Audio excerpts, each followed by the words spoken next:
Alors nous voulons remercier le Seigneur encore ce matin pour la grâce qu'il nous accorde d'apporter sa parole.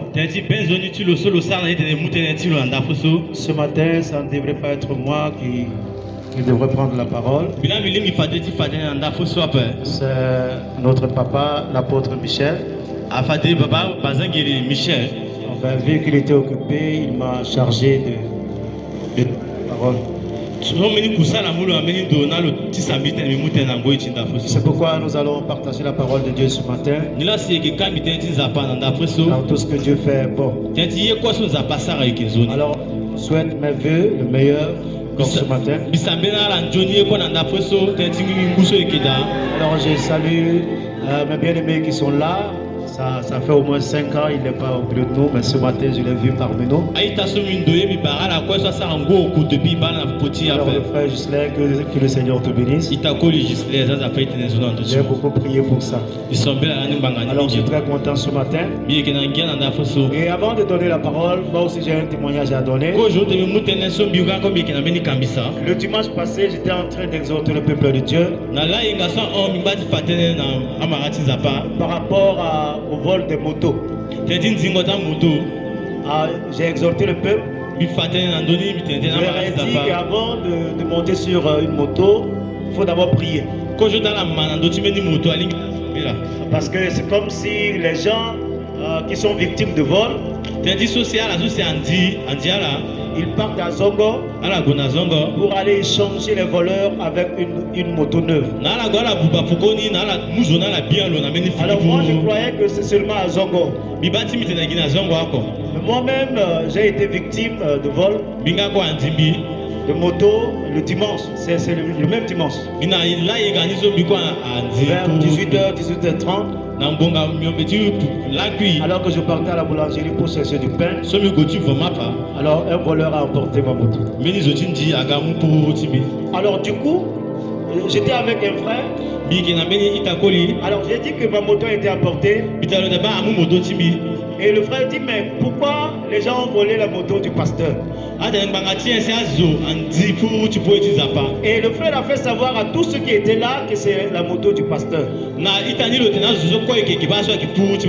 Plus de cinquantaine de personnes qui se sont approchées de moi, connaissant que c'est un pasteur, ils m'ont exhorté. Ils m'ont donné les numéros de marabouts qui sont à 5 km maintenant. Et ils m'ont dit qu'il y a un qui est un péticheur qui est à Pétévo. Et il y a aussi deux mamans, des péticheurs qui sont à combattant. Donc du coup, j'ai réalisé combien les gens sont méchants. Amen. Et ils m'ont dit, pasteur, amène juste la clé qui est entre tes mains. À 5 kilos sur le féticheur. Il va te donner une moto neuve. Et toi, tu vas repartir à la maison. Mais le reste là, ça te regarde pas. Alléluia. Mais c'est la magie. Celui qui a volé est déjà sous un délit. Et maintenant, quand tu amènes la clé de la moto, alors portant ton empreinte, le féticheur va prendre cela. C'est toi qui es allé vendre le voleur. Alors un commerçant qui a besoin de sacrifice va te donner une moto neuve en contrepartie du voleur. Alors le marabout va alors travailler pour que le voleur soit tué. Que le voleur sert du sacrifice pour le commerçant. On te donne juste une moto et tu fais de ce commerçant un riche. Alors qui a liquidé le voleur? Alors qui est le magicien potentiel? C'est le pasteur. Amen. Donc, nous vivons un temps très difficile. Nous croyons que Centrafrique, il y a 80% de chrétiens. Ben, c'est difficile. Donc, il est temps que nous puissions nous lever et évangéliser. Pour chercher les âmes parce que beaucoup ne sont plus avec le Seigneur. Alléluia. Alors, je bénis le Seigneur pour cela. Car tout ce que le Seigneur fait est bon, que son nom soit glorifié. Alors nous voulons parler ce matin de la main de Dieu qui est disponible. C'est le thème de ce matin. La main de Dieu est disponible pour toi, pour moi, pour nous. La main de Dieu est disponible. Alors, quel est l'intérêt de ce sujet que nous allons développer ce matin? C'est parce qu'aujourd'hui, beaucoup de gens croient que le Seigneur n'agit plus et que la main de Dieu n'intervient plus dans leur situation. Pourquoi? Par rapport au témoignage que don de Dieu a donné, beaucoup sont en train de se chercher. Ils croient qu'ailleurs, on peut avoir quelque chose de meilleur. Parce que le Seigneur ne fait rien. Alors je veux te dire ce matin que la main de Dieu est disponible. Pourquoi cette main est disponible? Parce que selon Actes chapitre 7 verset 50,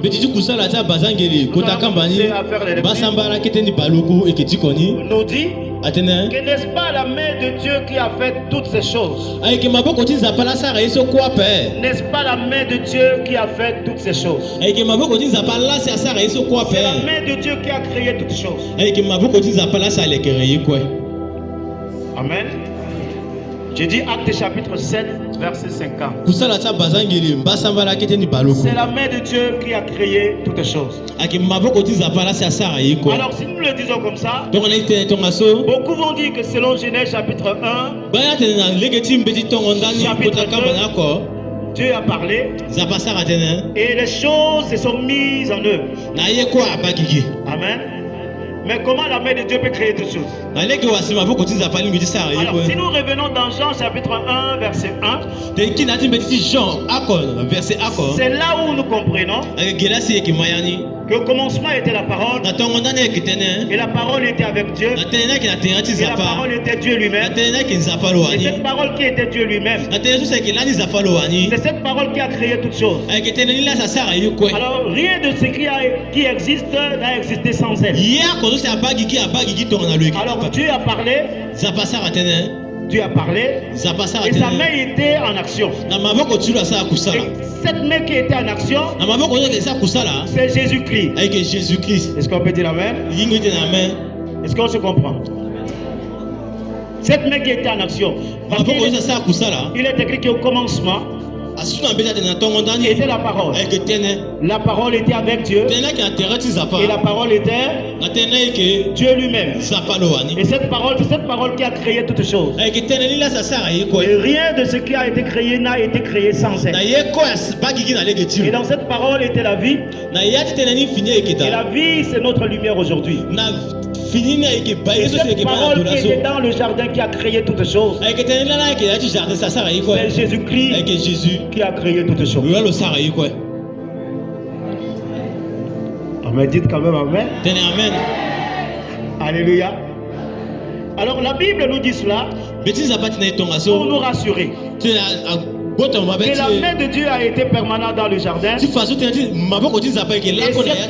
a créé toutes choses. Donc c'est la main de l'Éternel qui a créé toutes choses. C'est vrai qu'il a parlé et que les choses se sont ordonnées. Mais c'est par rapport à la parole libérée qui est la main de Dieu. Et cette main a mis en œuvre tout ce que Dieu voulait. Alors nous voulons bénir le Seigneur pour cela. Est-ce que vous êtes encore là? Alléluia. C'est pourquoi de nos jours Si nous comprenons que la main de Dieu, qui est Jésus-Christ, a créé toutes choses, et nous avions cru, nous l'avions accepté comme notre Sauveur et Seigneur. Alors, cette main est en nous. La main de Dieu est en nous. La main de Dieu s'appelle Emmanuel. Il est avec nous. Est-ce que tu peux dire Amen? Ça veut dire que cette main est disponible. Ça veut dire que cette main est prête à accomplir la volonté de Dieu dans nos vies. Cette main, elle est présente en nous. Elle est présente avec nous. Et elle est capable de faire toutes choses. Alors c'est pourquoi en tant qu'enfant de Dieu, il est important selon Somme chapitre 119 verset 173. Verset 173. David a compris cela. David a compris. Et là il dit que ta main mais soit en aide. Ça veut dire que David est arrivé à un moment où il a compris que personne ne peut lui donner la main. Parce qu'il a compris que ses ennemis sont là, ils sont nombreux. David a des ennemis qui sont à l'extérieur de son palais.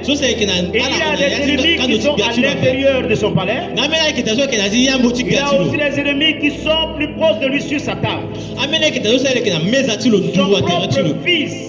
Son propre fils est devenu son ennemi.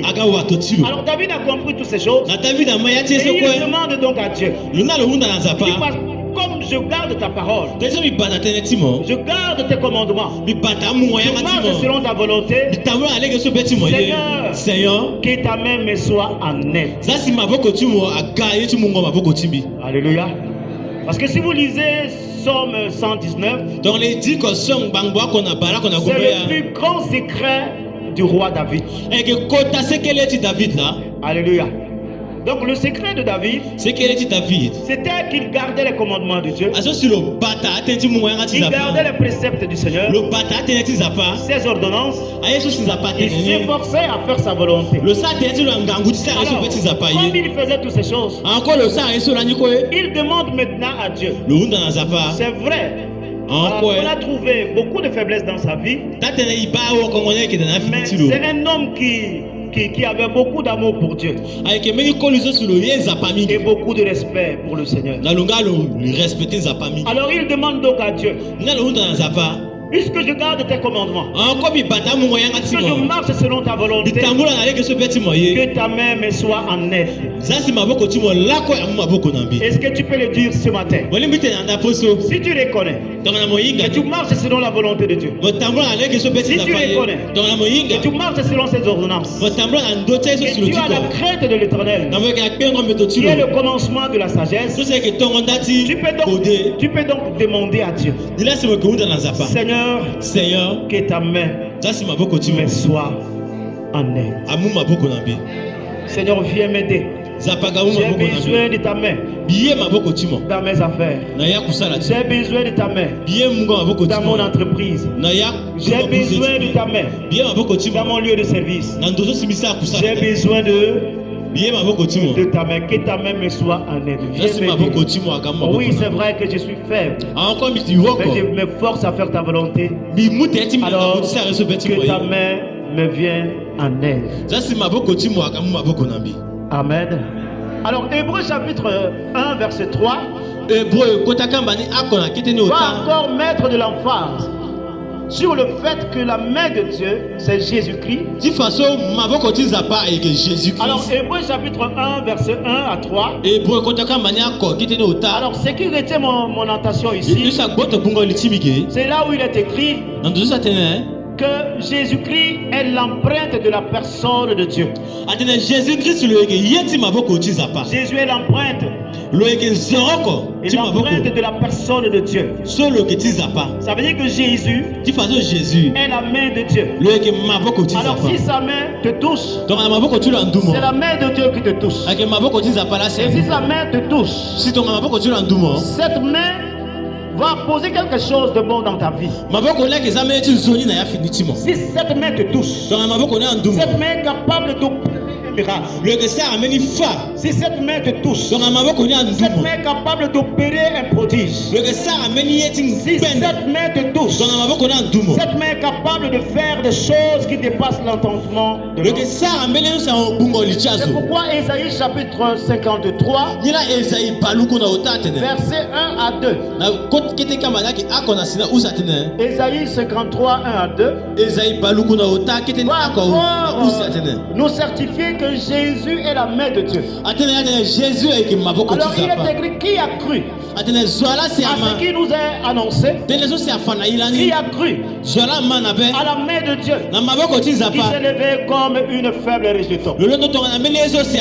Alors cette main, c'est cette main qui est venue dans le monde. Et cette main qui est venue dans le monde nous assister.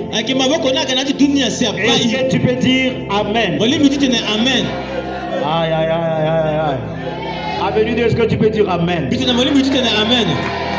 Alors je vais vous raconter quelque chose de bon. Cette main est descendue sur la terre. Il m'a vu. Il t'a vu. Dans une position de misère. Il nous a vu. Dans une position de bassesse. Il nous a vu. Dans une position qui ne glorifie pas le Seigneur. Parce que le Seigneur nous a créés pour vivre une vie d'excellence. Est-ce que tu peux dire Amen? Parce que le Seigneur nous a créés pour vivre une vie décente. Alors le péché nous a entraînés dans des choses que Dieu n'a pas prévues pour nous. Nous souffrons. Nous sommes malades. Nous sommes liés. Nous sommes sous des malédictions. Nous sommes sous le contrôle de l'ennemi. Et l'ennemi nous oppresse partout. Et nos vies sont contrôlées. Alors un jour, car tu as tant aimé le monde, il a donné son fils Jésus-Christ, afin que quiconque croit en lui ne périsse point, mais qu'il ait la vie éternelle. Et la vie éternelle est en Jésus. Alors celui qui reçoit Jésus reçoit la main de Dieu. Alors cette main est descendue sur la terre. C'est une bonne nouvelle. Dis à ton frère, dis à ta soeur, que cette main est permanente au milieu de nous ce matin. Dis-lui que cette main est descendue sur la terre. Et cette main continue de manipuler la gloire de Dieu. Alors cette main continue de faire des merveilles sur la terre des vivants. Alors je crois que la main de Dieu est encore permanente. Même ce matin. Est-ce que tu peux dire Amen? Cette main s'est rencontrée avec un homme qui était né aveugle. Il a grandi. Mais cette main, un jour quand il passait, il y avait un homme qui souffrait de la cécité. Alors cet homme a écouté parler de la main de Dieu qui passait. Il s'appelait Jésus-Christ de Nazareth. Alors il ne s'est pas tu. Il a crié, la main de Dieu, aie pitié de moi. La main de Dieu, aie pitié de moi. La main de Dieu, Jésus fils de David, aie pitié de moi. Alors le disciple qui était à côté était en train de le faire taire. Donc la foule qui était là était en train de le faire taire. Tais-toi. Tu ne sais pas que c'est le maître qui est en train de faire. Tais-toi. Mais lui, il avait la foi. Il disait en lui-même, si cette main, si Jésus-Christ de Nazareth pouvait écouter sa voix, quelque chose va se passer. Quelque chose va se passer. Est-ce que tu peux dire Amen ce matin? Il a continué de crier. Il a crié avec foi. Il a crié avec foi. Il a crié avec foi. Jusqu'à ce que la main de Dieu s'est arrêtée. Alors il dit, Bartimée, fils de Timée, viens. C'est donc là, Bartimée a compris qu'il a traîné beaucoup de choses avec lui. Qu'il avait son manteau avec lui. Et son manteau qui était très sale. Qui représentait sa vie. Mais qu'est-ce qu'il a fait? Avant d'aller et de se laisser toucher par cette main, il a d'abord enlevé son manteau. Il a jeté par terre. Et il est parti avec foi pour rencontrer la main de Dieu. Et la main de Dieu a demandé, qu'est-ce que tu veux? Qu'est-ce que tu veux? Qu'est-ce que tu veux? Qu'est-ce que il a dit, je veux voir. Et la main de Dieu, c'est la grâce du Seigneur. Et il a touché, il a parlé. Tu peux voir. Et ses yeux sont ouverts. La main de Dieu est encore permanente. Alors, il y a le récit de la femme qui avait la perte de sang pendant 12 ans. Il a entendu parler. La main des docteurs l'a touché. La main des infirmiers. La main des charlatans. Tous ces mains l'ont touché. Et il n'y a pas eu gain de cause. Mais elle a écouté parler de la main de Dieu qui passait. Cette main qui est Jésus. N'est-ce pas? Il est écrit méprisé. Selon Isaïe 53, méprisé, abandonné, habitué à la souffrance. Et nous l'avons considéré comme puni de Dieu. Mais c'est de nos iniquités qu'il s'est chargé. Amen. De nos péchés. Et le châtiment qui nous donne la paix est tombé sur nous. C'est par ces maîtressures que nous sommes guéris. C'est cette main qui est encore permanente aujourd'hui, capable d'opérer des signes et des miracles au milieu de son peuple. Est-ce que tu peux dire Amen? Alors cette femme qui a écouté parler de cette main qui passait, cette femme avec la foi, animée d'une grande foi, a dit quelque chose dans son cœur. Il n'a pas informé ses amis. Il n'a pas informé quelqu'un ou sa famille. Il s'est dit en elle-même, si seulement si j'arrive à toucher sa robe, je serai guéri. Il y avait la foule. La foule était là. Parce que quand Jésus marchait, il traînait beaucoup de foule. Mais cette femme s'est efforcée. Pourquoi? Parce que depuis le temps de Jean-Baptiste jusqu'à présent, le royaume de Dieu est forcé. Et ce sont les violents qui s'en emparent. Le royaume de Dieu est forcé. Alors si tu ne te fais pas violent, tu ne vas pas avoir. Est-ce que tu peux dire Amen? Alors cette femme s'est efforcée malgré la foule. Elle dit, mon objectif est de toucher les habits de Jésus. Qu'importe la foule, les habits de Jésus. Et je serai guéri. À tes résolutions répandra le succès. Elle a résolu dans son cœur. Et elle est allée avec foi pour toucher juste l'habit de Jésus et pour être guéri. Et quand elle a touché Jésus, alors Jésus a dit, qui m'a touché? Jésus a dit, voilà d'où besoin. La main permanente de Dieu était là. Ma voix continue n'a pas été. Mais il y a quelque chose qui s'est passé. Alors, la main que nous devons avoir pour décrocher la main de Dieu, c'est la main de la foi. Est-ce que vous êtes là? Alléluia. Alléluia. La foi a touché Jésus. Il y a beaucoup d'hommes qui sont tout autour de lui, non? Il était parmi la foule. Mais chacun le touchait. Mais il le touchait simplement. Mais cette foi avait un objectif. Et Jésus a dit, qui m'a touché? C'est là où il a su qu'il y avait une femme qui l'a touché. Mais est-ce que la femme a besoin que Jésus puisse le parler? Mais quand elle a juste touché Jésus, il y a quelque chose qui est sorti de Jésus. La puissance qui est sortie de là, et la femme fut guérie. Amen.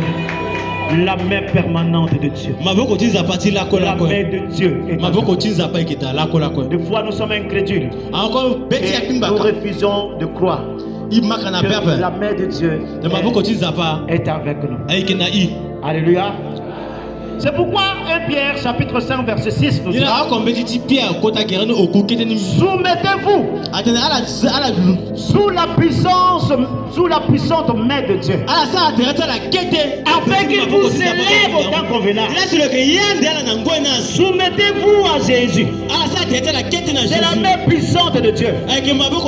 Soumettons-nous à Jésus. C'est la main puissante de Dieu. Et cette main nous élèvera au temps convenable. Alors, ce qui nous empêche aujourd'hui, pour que cette main nous élève, pour que cette main fasse quelque chose dans nos vies, nous allons conclure par là. Amen. Alors, qu'est-ce que Dieu veut? Il veut que sa main prenne quelqu'un de la boue et l'élève.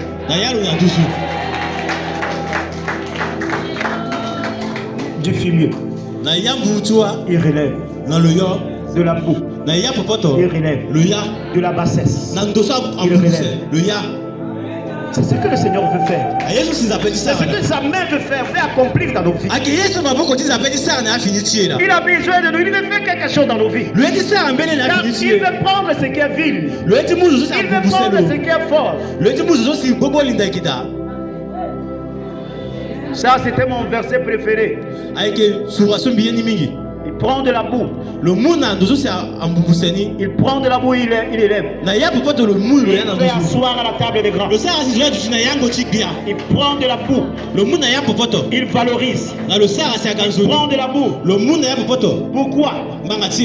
Pour que son nom soit glorifié.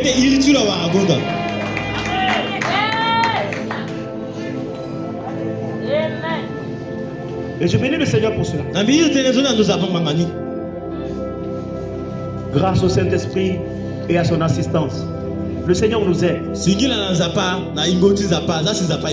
Comme moi, je n'ai pas fait des hautes études. Mais j'ai cru à cette parole. Et le Seigneur est en train de prendre quelqu'un de zéro. Amen. De là où la personne est. Et pour la positionner. Par sa volonté. Il prend de la boue. Je me souviens de mon grand frère qui avait de l'argent. Il m'a vu, on était en train de manger. Il m'a vu longtemps. Il a commencé à se moquer de moi. Toi, qu'est-ce que tu vas faire dans ta vie? Tes soeurs n'ont pas réussi. Tes frères n'ont pas réussi. Et toi, tu t'accroches à nous. C'est mon frère musulman. Tu as dit que tu avais Jésus, non? Tu n'as pas de parents. Tes parents ne sont même pas riches, même ta mère, même là. Il commence à se moquer de moi. Alors j'ai laissé Ce que j'étais en train de faire, j'étais en train de manger, j'ai laissé ça. J'ai demandé au Seigneur, donne-moi un mot pour dire à mon frère, à mon grand frère. Alors je lui ai dit, je te donne 10 ans. Tu verras ce que le Seigneur fera de ma vie. Je n'ai pas de frère, je n'ai pas un frère qui est riche. Et mes soeurs ne sont pas riches non plus. Mais je connais quelqu'un qui peut changer la vie d'une personne. Mais avec toi, je te donne seulement 10 ans. Mais ce qui m'a surpris, je n'ai pas fait 10 ans. Il était là à mon mariage. Il était étonné. Alors, je l'ai retrouvé il y a 2 semaines. Il était à pied. Il était à pied. Alors quand il m'a raconté, il m'a dit, je n'arrive pas à te comprendre. Je n'arrive pas à comprendre ce qui se passe. Et j'entends parler que tu es dans les avions. Et tu pars en mission avec un véhicule de mission, c'est toi le chef de mission et tout ça. Alors que tu n'as pas été loin. Dans les études, moi j'ai mon master 2. J'ai dit grand frère, est-ce que tu te souviens? Je t'avais dit que j'ai quelqu'un dans ma vie qui est capable de faire des choses qui dépassent l'entendement humain. Et c'est ce que le Seigneur a fait. C'est pourquoi que le Seigneur me garde dans l'humilité. Que je sois et laisser le Seigneur grandir en moi. Et toi aussi, fais-toi un. Laisse la main de Dieu te conduire. Alors, ce qui va nous empêcher, de voir la main de Dieu dans nos vies, et ce qui est en train de t'empêcher de voir la main de Dieu dans ce que tu fais,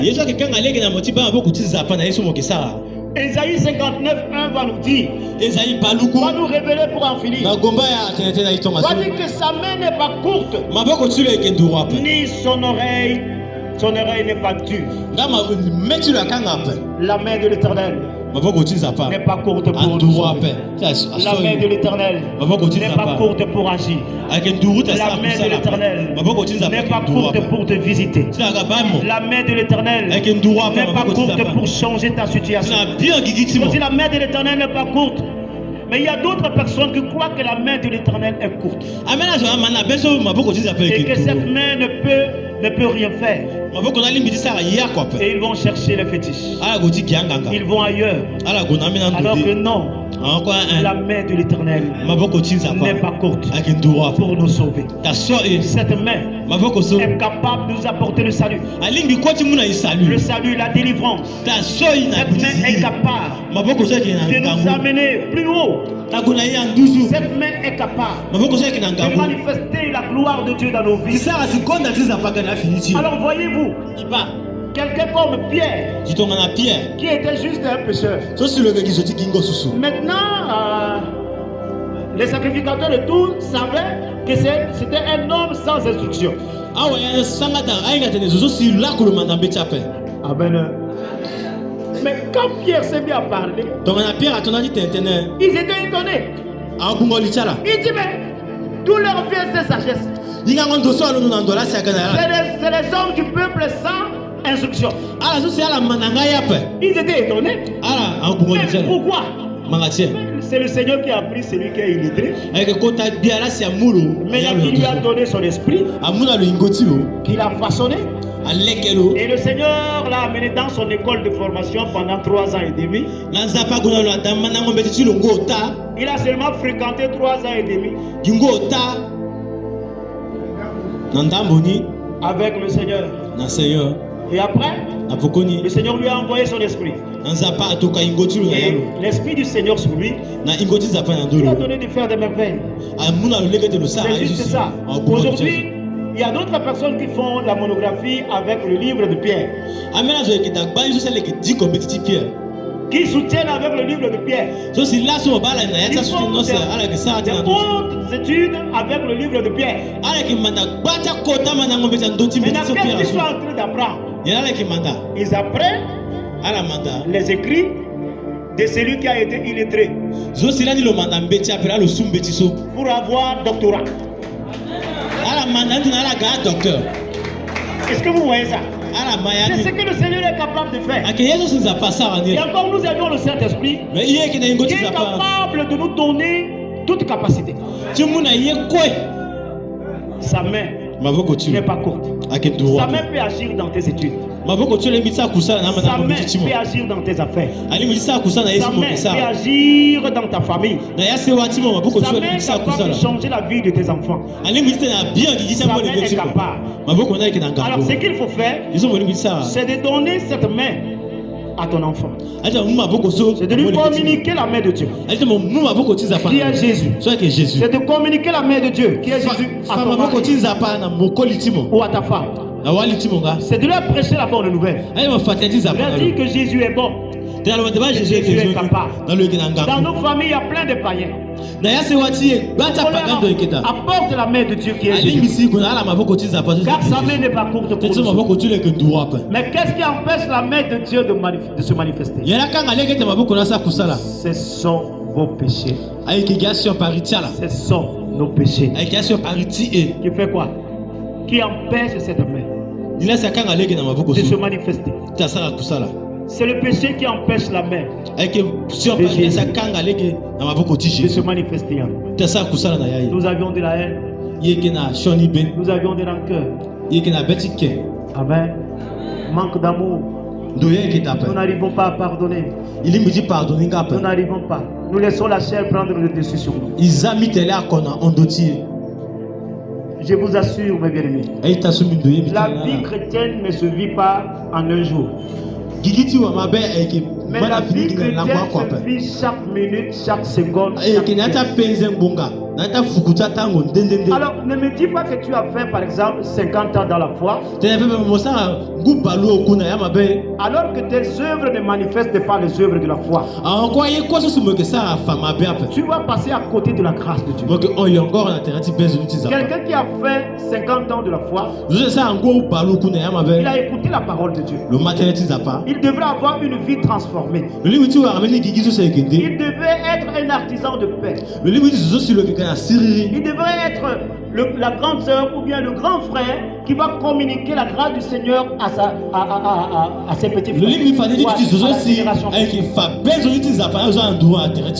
Alors si quelqu'un, par exemple, si j'ai fait au moins 30 quelques années dans la foi, et si je n'arrive pas à pardonner à Cédric, alors il faut que tu fasses très attention. Amen. Parce que je peux aller en enfer.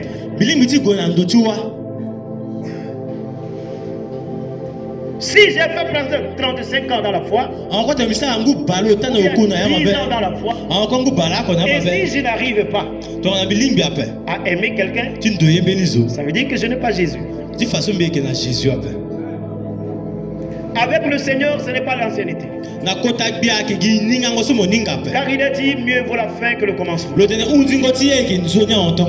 Tu as bien commencé. Tu es au milieu. Il faut bien finir. Tu as commencé avec l'esprit.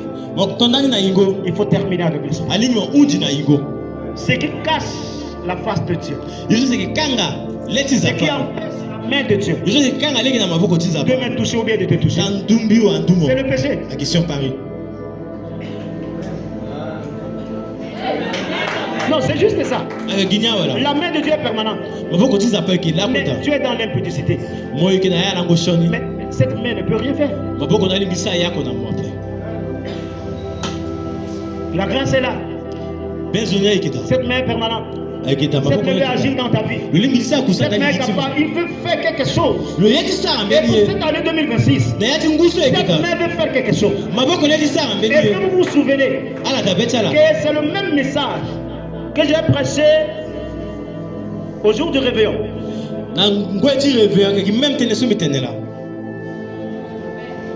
Amen. Mais le Seigneur m'a encore ramené là, mais d'une autre manière. Que sa mère là. Mais pourquoi tu pleures? Pourquoi tu gémis? Détache-toi juste du péché. Là où tu es accroché, il y aura la gloire de Dieu se manifester. Simplement dans ta vie.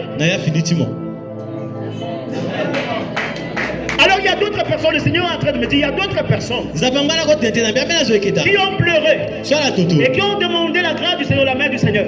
Ils ont passé des temps très difficiles.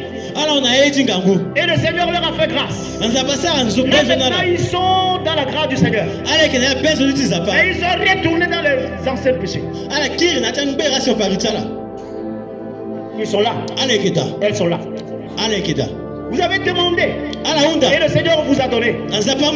Mais vous vous êtes retourné dans votre ancien péché.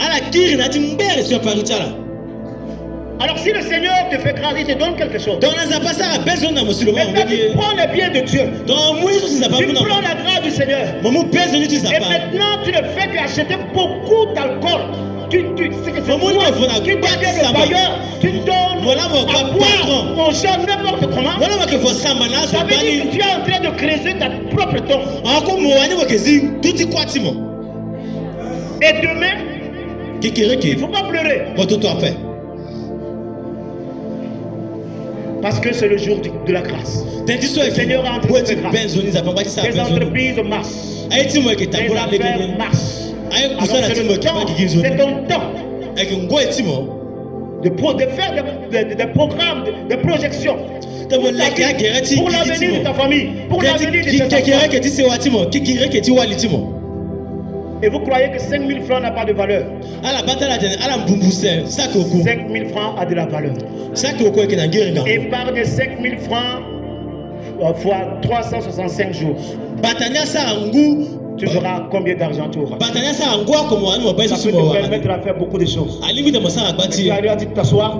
Je suis en train de faire je fais en sorte que ma chair soit contente. Faisons très attention. Moi je sais là où le Seigneur m'amène. Et il y a des disciplines que j'ai mis dans ma vie qui permettent à ce que la grâce du Seigneur soit permanente. Que la main du Seigneur soit permanente. Pourquoi?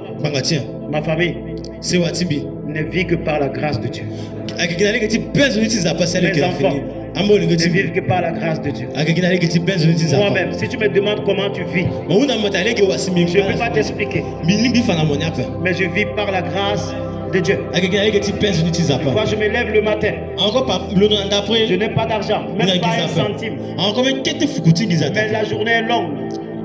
Les enfants, manger, tout ça. C'est la grâce de Dieu. Des fois, arrivé à 22h ou 23h, je remercie le Seigneur. Merci Seigneur. Parce que tu m'as encore étonné aujourd'hui. C'est pourquoi ma relation avec le Seigneur, je ne peux pas blaguer avec toi. Je ne peux également pas blaguer avec ma relation avec mes frères. Et avec mes soeurs. Je ne peux pas accepter que quelque chose vienne biaiser ma relation avec mes frères. Parce que la main du Seigneur peut passer par mon frère pour me bénir. Amen. Alors là où je vous dis, je vais finir comme ça. J'ai commencé par vous annoncer quelque chose de malheur. Mais si le Seigneur permet, pour que après notre culte, que j'ai 100 000 francs, parce que je sais qu'il va me donner. Demain, vous me verrez avec une moto neuve. Et ça c'est juste pour les courses. Cette année, j'aurai ma voiture.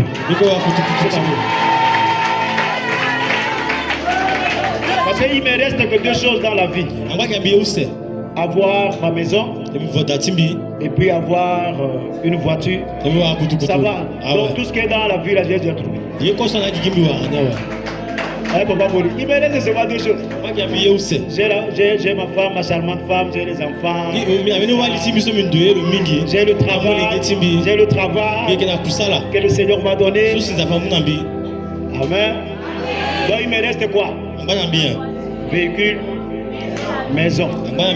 Et puis c'est terminé.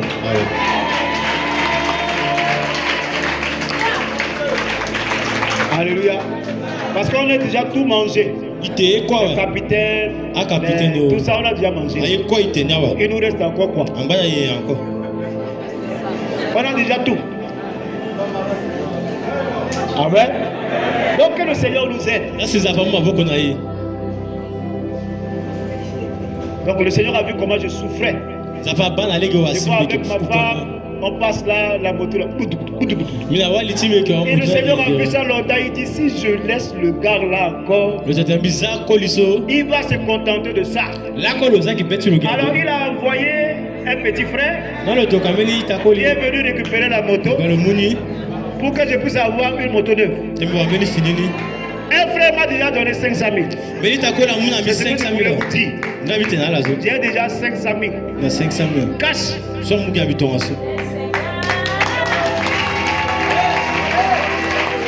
C'est pourquoi je dis si j'ai 100 000, si j'ajoute 100 000, c'est juste aller acheter pour qu'on puisse remonter et tout. Président, il faut me provoquer. Donc la main de Dieu est comment? La main de Dieu est permanente. Alors, qu'est-ce qu'on doit faire? Répands-toi. Abandonne le mari de quelqu'un. Attends la grâce du Seigneur. Abandonne la femme d'autrui. Attends la grâce du Seigneur. Pourquoi? Mais tu es en train de te détruire. Alors, le Seigneur veut changer ta vie. Le Seigneur veut t'amener loin. Abandonne le vol. Et le Seigneur te positionnera. Tu auras beaucoup de promotions dans ton lieu de travail. Abandonne et manifeste le caractère du Seigneur. Et tu verras la grâce du Seigneur. Alors voilà ce que le Seigneur m'a mis à cœur. Donner à son peuple ce matin. Est-ce qu'on peut prier?